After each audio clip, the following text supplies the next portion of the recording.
আমরা এখন সবাই মিলে ঘোড়ার গাড়ি করে ঘুরতে যাচ্ছি। হাই এভরিওয়ান, কেমন আছো সবাই? আজকে তোমাদের সামনে আমি হাজির হলাম আমাদের মুর্শিদাবাদে ঘোরার একটা ছোট্ট ব্লগ নিয়ে। সো পুরো ভিডিওটা দেখতে থাকো, আর সারাদিন আমরা কি কি করলাম, মুর্শিদাবাদে কোথায় কোথায় ঘুরলাম, কি কি দেখলাম, তোমাদের সাথে সমস্তটা ডিটেলসে শেয়ার করছি, দেখতে থাকো।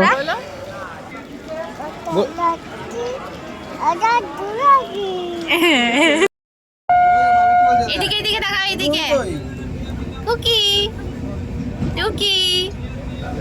এখন সকাল সকাল আমরা কৃষ্ণনগর থেকে রওনা দিলাম মুর্শিদাবাদের উদ্দেশ্যে।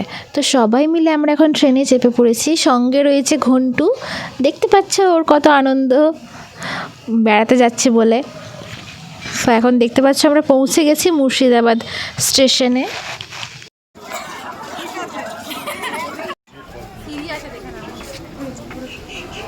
হাই, আমরা এখন পৌঁছে গেছি মুর্শিদাবাদে। এখন আমরা যাচ্ছি কোথায়? হাজারদুয়ারি। Let's go. দেখো, ট্রেন থেকে নেমেই ঘন্টু দুষ্টুমি শুরু হয়ে গেছে। ও এখন মাম্মাম আর পাপার হাত ধরে ঝুলবেই ভাবে, মানে ওকে দুজনের হাত ধরতেই হবে আর ও ঝুলবে, হাঁটবে না। তো এখন দেখতে পাচ্ছ আমরা এইরকম মজা করতে করতে এখন চলে যাচ্ছি ঘুরতে। সঙ্গে থাকো। চলে এসছি এখানে ঘোড়ার গাড়ি। ফার্স্ট টাইম আমি ঘোড়ার গাড়িতে চাপলাম, বেশ ভালো লাগছিল। হাই করে দাও, হাই। হ্যাঁ, সামনে এখানে যাও। যত পারবে আমাদের সামনে দিয়েছো। এখানে হাতটা বার করো। যাও। ঘন্টু, আমরা ঘোড়ার গাড়িতে চেপেছি, ঘোড়ার গাড়িতে চেপেছি।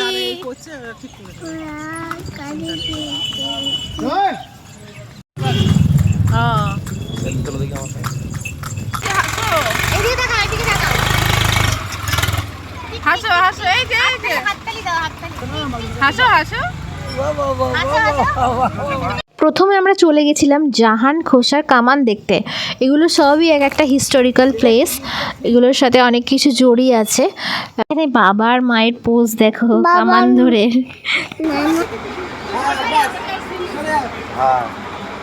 এদিকে এদিকে।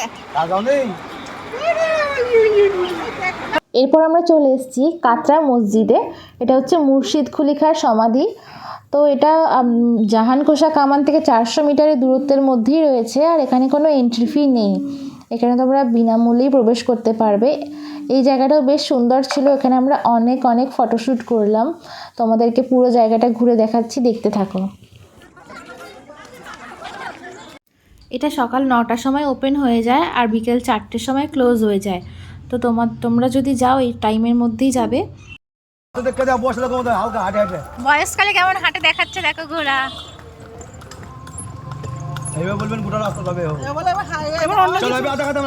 এবার চলো, এমনি চলো।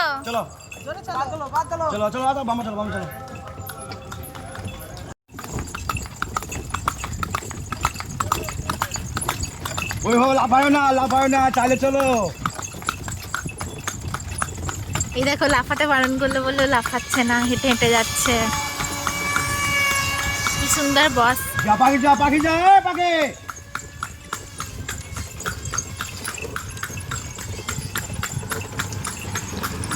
কি অদ্ভুত ভাবে মানুষের, ঘোড়ার নাম হচ্ছে পাখি, আর ও অদ্ভুত ভাবে পুরো মানুষের মতন সব কথা বুঝতে, ওকে যা যা ইনস্ট্রাকশন দিচ্ছে এই দাদা সব ওরকম শুনে শুনে চলছে।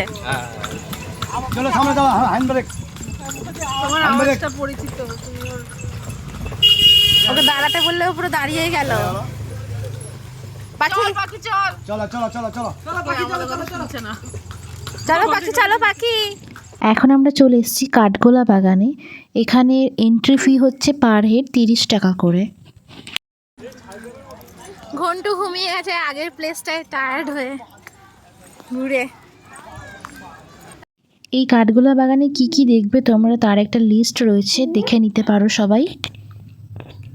এখানে অনেক সিরিয়াল সিনেমার শুটিং হয়ে থাকে। এখানে বেহুলা, এক যে ছিল রাজা, এই সমস্ত সিরিয়াল এবং সিনেমার শুটিং হয়েছিল। প্রথমেই আমরা চলে আসি সেই জায়গাটায় যেখানে কথিত আছে এই সুড়ঙ্গ পথের মাধ্যমে ধনকুবের জগৎ শেঠের বাড়ি অবধি যাওয়ার রাস্তা ছিল। তো এখন এই জায়গাটা এখন ঘিরে দিয়েছে, আগে নাকি খোলা ছিল। এই প্যালেসটি এখন মিউজিয়ামে রূপান্তরিত হয়েছে। এখানে রয়েছে আগেকার দিনের রাজরাজাদের ব্যবহৃত সমস্ত জিনিসপত্র, কষ্টি পাথরের জিনিস, 18 ফুটের আয়না, আরও অনেক কিছু। এরপর তোমাদেরকে দেখাচ্ছি বাকি সিনারিওটা, দেখতে থাকো। জানা যায় এখানে এখনও নাকি সিনেমার শুটিং হয়, তাই এখানে আমিও একটু নিজের রিলস ভিডিও শ্যুট করে নিলাম, সঙ্গে দিদিকেও করে দিলাম একটু রিলস ভিডিও। দেখতে থাকো পুরো ভিডিওটা। এটা হচ্ছে সিরাজউদ্দৌলার বাগান বাড়ি। এটা একটা পরেশনাথ মন্দির ছিল, যেটা একটা জৈনদের মন্দির। এর ভিতরটাও অসাধারণ ছিল। ভিতরে ক্যামেরা অ্যালাউ না থাকার জন্য আমি তোমাদের দেখাতে পারছি না ভিতরটা। এরপর আমরা চলে গেছিলাম জগৎ শেঠের বাড়ি। এই জায়গাটি এখন মিউজিয়ামে রূপান্তরিত হয়েছে। এখানে প্রবেশ মূল্য 30 টাকা। এখানে রয়েছে মাটির নিচে অস্ত্রাগার, গুপ্ত সুড়ঙ্গ এবং জগৎ শেঠের টাকশালে তৈরি সোনা ও রূপার মুদ্রা ছাড়াও বিভিন্ন মূল্যবান জিনিসপত্র। এখানেও ফটোগ্রাফি ভিতরে অ্যালাউ ছিল না। এখন আমরা চলে এসেছি আজিমুন্নিসার সমাধিস্থলে, যিনি ছিলেন মুর্শিদ কুলি খাঁর কন্যা। কথিত আছে আজিমুন্নিসার একবার ভয়ানক অসুখে তাকে হাকিম সাহেবের নির্দেশে ছোট্ট শিশুর কলিজা থেকে তৈরি ওষুধ খাওয়ানো হতো। তিনি সুস্থও হয়ে গেছিলেন, কিন্তু তার সেই নেশা ছাড়েনি। তিনি আসক্ত হয়ে পড়েছিলেন সেই মানব দেহের কলিজা খেতে। তাই তাকে নবাব মুর্শিদ কুলি খাঁর নির্দেশে সেখানে জ্যান্ত কবর দেওয়া হয়েছিল। এরপর আমরা চলে গেছিলাম ইমামবাড়া, তার সাথে হাজারদুয়ারি প্যালেসে। এখানে অনলাইন এবং অফলাইনে টিকিট কাটার ব্যবস্থা আছে। দেখতে থাকো তোমরা, তোমাদের সাথে শেয়ার করছি ভিতরের পরিবেশটা এবং সিনারিওটা, যেটা দেখতে অসাধারণ লাগছিল। আর আমরা যেহেতু একদম শীতকালে, একদম পিক সিজনে, প্রচণ্ড পরিমাণে ভিড় ছিল। দেখতেই পাচ্ছ কত মানুষের সমাগম হয়েছিল সেদিন। দেখতে থাকো। ব্রিটিশ যুগে বাংলার এক বৈশিষ্ট্যপূর্ণ ঐতিহাসিক নিদর্শন হলো এই হাজারদুয়ারি। বিশালাকার এই প্রাসাদের প্রত্যেকটি হলঘর অনুপম সৌন্দর্যের আলোকে সজ্জিত। বাংলার নবাবী আমলে স্থাপত্যকলার এক উজ্জ্বল প্রতিফলন হলো এই হাজারদুয়ারি প্রাসাদ। জানলা দরজা মিলিয়ে মোট 1000টা দরজা আছে এই প্যালেসটার, সেই জন্য এটার নাম হাজারদুয়ারি। বর্তমানে এটা একটা মিউজিয়ামে রূপান্তরিত হয়েছে। এই মিউজিয়ামটা শুক্রবারে বন্ধ থাকে, তাই তোমরা যদি যাও শুক্রবারে কেউ যেও না।